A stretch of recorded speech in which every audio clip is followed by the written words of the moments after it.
नमस्कार और स्वागत है आपका हमारे यूट्यूब चैनल में, जिसमें अभी हम देख रहे हैं कंप्यूटर से रिलेटेड इंपॉर्टेंट एमसीक्यू क्वेश्चन, जिसमें 125 क्वेश्चन तक हमने देख लिया था। 126 क्वेश्चन से आज शुरुआत करने जा रहे हैं लेक्चर की। तो चलिए शुरुआत करते हैं इस लेक्चर की बिना समय को बर्बाद किए हुए। 126वां सवाल हमारा यहाँ पर क्या है, इनपुट या आउटपुट मीडिया के रूप में इस्तेमाल छिद्रित कागज जिसमें होल्स होते थे डैश डैश के रूप में जाना जाता है। तो ऐसे कागज को डेटा स्टोर कराने के लिए सेव किया जाता था। बहुत पहले समय की ये बात है और ये होता था हमारा पेपर टेप। इसके बाद अगला सवाल देखते हैं जो कि हमारा 127वें नंबर का सवाल है। पहली पीढ़ी के कंप्यूटर सिस्टम प्रयोग करते थे। तो पहली पीढ़ी के कंप्यूटर सिस्टम क्या चीज़ प्रयोग करते थे, कौन सी टेक्नोलॉजी से पहली पीढ़ी का कंप्यूटर बना था, और वो टेक्नोलॉजी थी हमारी वैक्यूम ट्यूब। वैक्यूम ट्यूब की सहायता से फर्स्ट जनरेशन के कंप्यूटर हमारे सारे बने थे। तो पहला जवाब यहाँ पर सही है। इसके बाद चलते हैं अपने अगले सवाल की तरफ। 128वां सवाल क्या है, एक ऑब्जेक्ट के गुणों को एक्सेस करने के लिए माउस तकनीक उपयोग करते हैं। तो एक ऑब्जेक्ट की प्रॉपर्टीज़ को देखना हो तो आप क्या चीज़ करते हैं, तो आप माउस से राइट क्लिक करते हैं, तभी तो ऑप्शन खुल के आते हैं। तो यहाँ पर तीसरा ऑप्शन आपका सही है। चलिए 129वां सवाल है, ALU और कंट्रोल यूनिट को संयुक्त रूप से क्या कहा जाता है। तो ALU और कंट्रोल यूनिट को जब मिला देते हैं तो ये CPU के ही पार्ट हैं। जब ये मिल जाएंगे तो आपका CPU बन जाएगा। चलिए 130वां सवाल क्या है देखते हैं। डैश डैश के साथ काम करके कंप्यूटर डेटा को इंफॉर्मेशन में प्रोसेस करता है। तो किसके साथ काम करके ये करता है, मल्टीमीडिया, शब्द, कैरेक्टर्स, नंबर।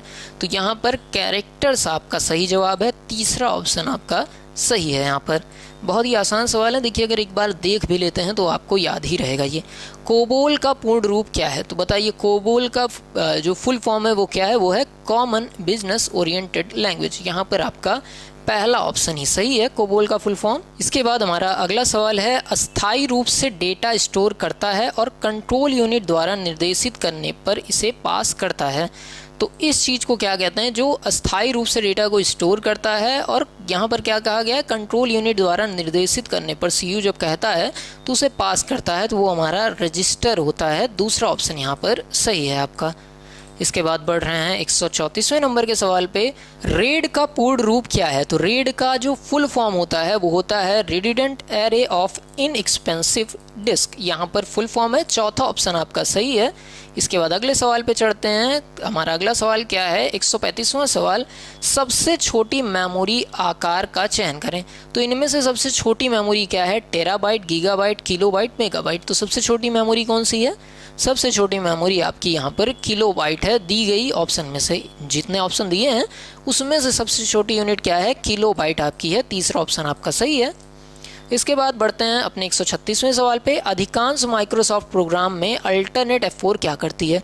तो अल्टरनेट F4 का काम क्या होता है, किसी भी प्रोग्राम को बंद कर देना। जैसे स्क्रीन खुली है, अल्टरनेट F4 दबाऊंगा तो बंद हो जाएगी, लेकिन बंद अभी नहीं करना है क्योंकि हम पढ़ा रहे हैं।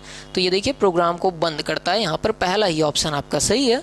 इसके बाद अपना 137वां सवाल है, एक डिवाइस जिसे डेटा को एक स्थान से दूसरे स्थान पर संचारित करने के लिए प्रयोग किया जाता है डैश डैश के रूप में जाना जाता है। तो जो इसको ट्रांसफ़र करता है उसको हम क्या चीज़ कहते हैं, उसका नाम भी एकदम देखिए मैचिंग ही है, कैरियर उसे कहते हैं। यहाँ पर देखिए कैरियर का काम क्या है, सामान को पीछे बांध दिया और लेके चले गए। वैसे ही डेटा को ले जाने लाने के लिए इसका यूज़ किया जाता है। तीसरा ऑप्शन सही है। इसके बाद अगला ऑप्शन 138वां आपका है, बाहर के सप्लायर द्वारा डेवलप प्रोग्राम यूज़र को मशीन पठनीय रूप में, मतलब जो मशीन पढ़ पाए उस रूप में प्रदान करना डैश डैश जाना जाता है। तो इनको हम क्या कहते हैं, can program, beta, alpha program. नहीं, इनमें से कोई नहीं यहाँ पर सही हो जाएगा। पांचवा ऑप्शन आपका सही है यहाँ पर। चलिए 139वां सवाल आपका क्या है, निम्न में से कौन एक आधुनिक कंप्यूटर में एक या एक से अधिक स्पेशलताओं का वर्णन करता है। तो यहाँ पर आपका सही हो जाएगा एक इलेक्ट्रॉनिक डिवाइस। यहाँ पर पहला ऑप्शन आपका सही है। इसके बाद बढ़ते हैं 140वें नंबर के सवाल की तरफ। 140वां नंबर सवाल क्या है, ऑक्टल संख्या सिस्टम एक आधार है। तो ऑक्टल संख्या सिस्टम जो होता है उसका बेस क्या होता है पूछा जा रहा है। नाम से ही समझ में आ रहा है, ऑक्टल मतलब क्या होता है, 8। तो यहाँ पर 8 सही जवाब हो जाएगा। बाइनरी मतलब बाइनरी का बेस 2। उसके अलावा आपसे पूछा जाए डेसिमल का बेस 10, हेक्साडेसिमल 16। ठीक, तो यहाँ पर आपका 8 होना चाहिए क्योंकि ऑक्टल पूछा जा रहा है। 141वें नंबर का सवाल क्या है देखिए, PL1 प्रोग्रामिंग भाषा डैश डैश है। तो P11 एक आपकी हाई लेवल लैंग्वेज प्रोग्रामिंग भाषा है, उच्च स्तरीय प्रोग्रामिंग भाषा है, तो यहाँ पर पहला ऑप्शन आपका सही हो जाएगा। अगला सवाल देखते हैं जो कि हमारा 142वां सवाल है। इनमें से कौन सी मशीन भाषा का एक नुकसान है?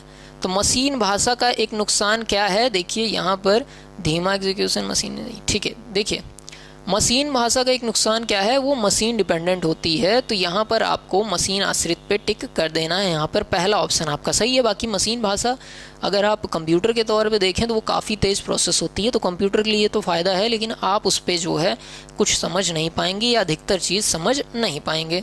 143वां सवाल है, एंड्रॉयड ऑपरेटिंग सिस्टम किस प्रकार के सोर्स मॉडल का उदाहरण है?